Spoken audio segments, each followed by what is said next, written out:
ადრეული გაფრთხილება. ამ პერიოდს ერთი აღმოჩენა დაემთხვა. აღმოჩენა თითქოს უმნიშვნელო ჩანდა, მაგრამ მრავლის თქმელ გაფრთხილებას შეიცავდა. შეიძლებოდა კაცობრიობა სულაც არ ყოფილიყო მარტო. ახლად კოლონიზებულ პლანეტაზე ინჟინრები უცნაური არსების ნაშთებს წააწყდნენ. უცნაურობა ყველა დამახასიათებელი ნიშნით დედამიწურ ცხოველს ჰგავდა. პანდერავის პანდორად წოდებული გიგანტური ნამარხი ფრინველის მსგავს დიდ კლანჭებიან არსებას ეკუთვნოდა. მოგვიანებით გამოკვლევა მაჩვენა, რომ იგი თერიზინოზავრის შორეული შთაომავალი იყო. ბალახის ვჭამელი დინოზავრების ხაზიდან, რომელიც დედამიწაზე მილიონობით წლის წინ გადაშენდა. ახალ კოლონიაზე ხმელეთის ყველა დანარჩენ ცხოველს სამი კიდური, სპილენძის ჩონჩხი და ჰიდროსტატიკურად მომუშავე კუნთები ჰქონდა. პანდერავის იგი ტიპური დედამიწური ხრეხემლიანი იყო, კალციუმიანი ძვლებითა და 4 კიდურით. აქ მისი პოვნა ისეთივე წარმოუდგენელი იყო, როგორც დედამიწის ნიადაგის შრეებში უცხოპლანეტური არსებისა. ზოგისთვის ეს ღვთიური შემოქმედების უტყუარ მტკიცებულებად იქცა. რელიგიურობა, რომელიც კოსმოსში კაცობრიობის მარტოობამ აღორძინა, ახლა კიდევ უფრო გაძლიერდა. დანარჩენებმა ეს სხვაგვარად დაინახეს. პანდერავისმა ადამიანებს უჩვენა, რომ გალაქტიკაში თურმე ყოფილან არსებები, იმდენად ძლიერები, რომ დედამიწაზე მოსვლა იქიდან ცხოველების წაყვანა და მათი უცხო პლანეტისთვის მორგება შეეძლოთ. ნამარხის შორეულ ასაკსაც თუ გავითვალისწინებდით, ეს იდუმალი არსებები კაცობრიობაზე მილიონობით წლით უფროსები იყვნენ, როდესაც ეს მოახერხეს. გაფრთხილება აშკარა იყო. არავის შეეძლო ეთქვა, რა მოხდებოდა თუ კი კაცობრიობა ამ ცივილიზაციას შეხვდებოდა. შეიძლებოდა და მოსალოდნელიც იყო კეთილგანწყობილნი აღმოჩენილიყვნენ, მაგრამ მომზადება მაინც საჭირო ჩანდა. კაცობრიობა კიდევ ერთხელ შეუდგა საომრად აღჭურვას, ამჯერად პლანეტური ძალის იარაღებით. ამ საშინელ მოწყობილობებს ვარსკვლავების ნოვა დაფეთქება და მთელი მზის სისტემების გაცამტვერება შეეძლო.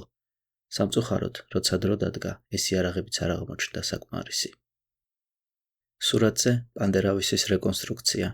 ხედავთ ფოცხისებრ კლანჭებს, რომლითაც არსება ნიადაგს ატრიალებდა საკვების საპოვნელად. პანდერავის ადგილობრივი ოპორტუნისტი ცხოველები დაჰყვებიან და ცდილობენ მისი ნასუფრალი მოიხელთონ. კიუები.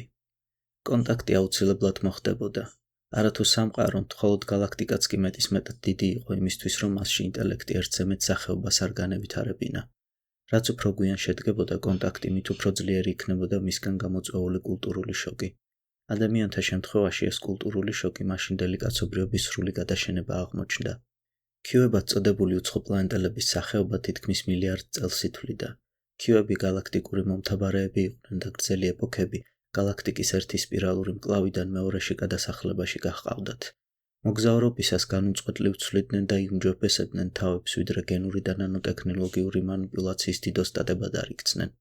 მას შემდეგ, რაც ნივთიერი სამყაროს დამორჩილების უნარი შეიძინეს, კიუებმა რელიგიური მისია იტვირთეს. გარდა ექმნათ სამყარო ისე, როგორც საჭიროდ ჩათვლიდნენ. ღმერთები ვითყომლის შემძლე კიუებს თავები მომავლის ზეციურ მახარობლებად წარმოედგინათ. ამ დოგმას საფუძვლად კეთილი განზრახვა ედო.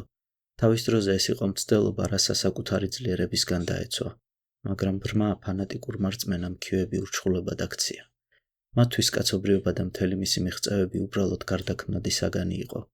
1000 წელსაც არ გაუვლია, რომ ყველა კოლონია განადგურდა, გაუკაცრიელდა, ანდაც უარესი შეიცვალა.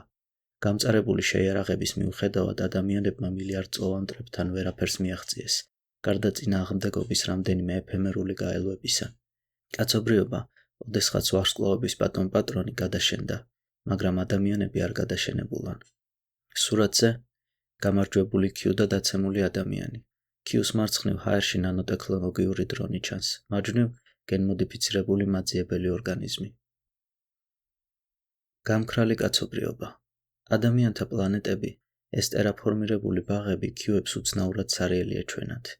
დასამუშავებელი მასალა თითქმის არ მოიძებნებოდა, გარდა ადამიანების სამათი ქალაქებისა და რამდენიმე მარტივი ეკოლოგიური ნიშისა, რომელიც გენშეცვლილ დედამიწურ ცხოველებსა და მცენარეებს შეევსოთ. ამის მიზეზი ის იყო, რომ ადამიანებმა ამ უცხო პლანეტების პირვანდელი ეკოლოგიები იმთავითვე ამოძირკვეს.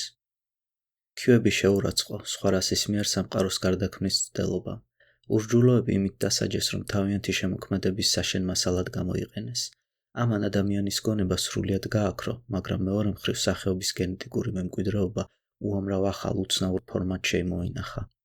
ჩვენი გალაქტიკის პლანეტები ახლა დასახლებული იყონა ადამიანერებით, რომლებსაც ათასნაირი ფორმა მიეღოთ, გარეული თუ შინაური ცხოველებით დაწყებული, გენმოდიფიცირებული ხელსაწყოებით დამთავრებული. 40 მილიონი წლის განმავლობაში პლანეტების ბატონ-პატრონები Q-ები იყვნენ. ისინი ხან კილომეტრების სიმაღლის მონუმენტებს აღმართავდნენ, ხან პლანეტების მთლიან ზედაპირს ცვლიდნენ, როგორც მოეხასიათებოდათ. ხოლო ერთ დღესაც ისე წავიდნენ, როგორც მოვიდნენ, რადგან მათ მისიას დასასრული არ ჰქონდა. ისინი არ შეჩერდებოდნენ, ვერ შეჩერდებოდნენ, ვიდრე მთელ კოსმოსს არ მოეფინებოდნენ. Q-ებმა ათასობით პლანეტა მოიტოვეს უკან.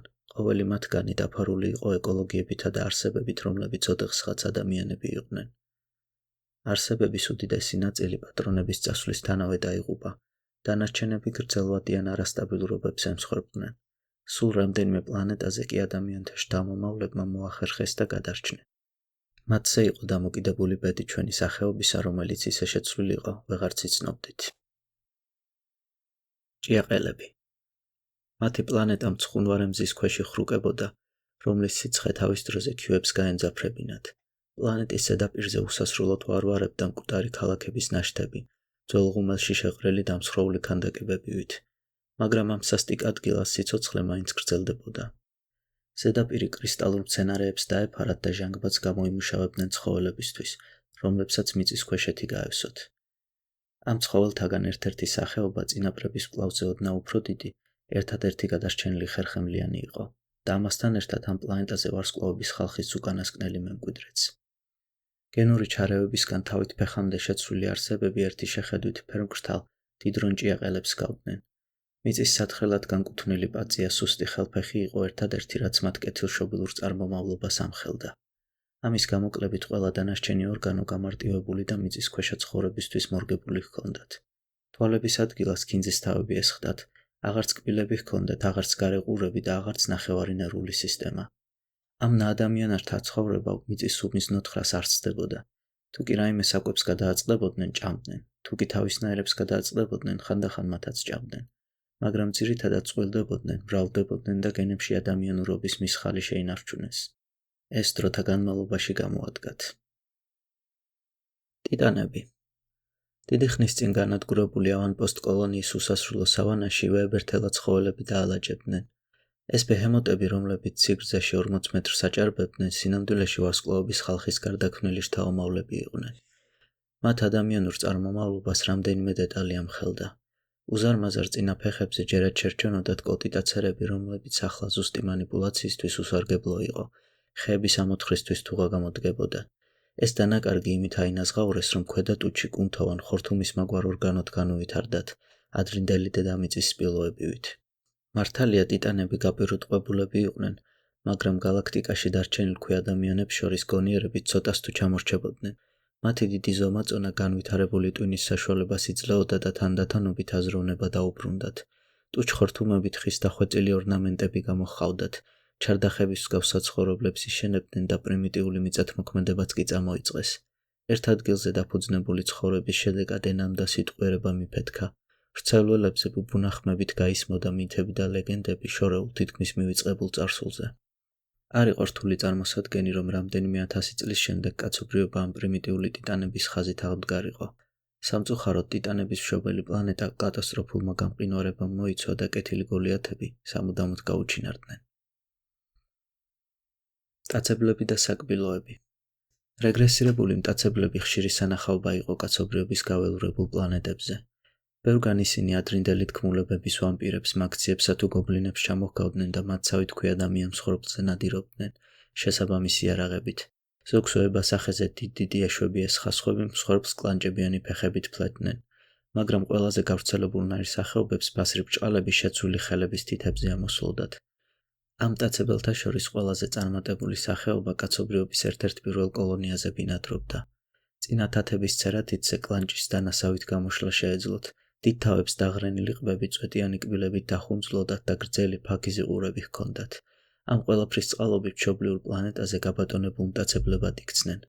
ისინი დარბოდნენ პრერიებში, საფრთხებოდნენ ტყეებში და დაძრწოდნენ მთებში, სხვა სახეობის ხალხზე სანადიროდ, ბალახის ჭამელებზე, რომლებიც წვრილ ფეხებზე ფრინველებივით დახვდოდნენ.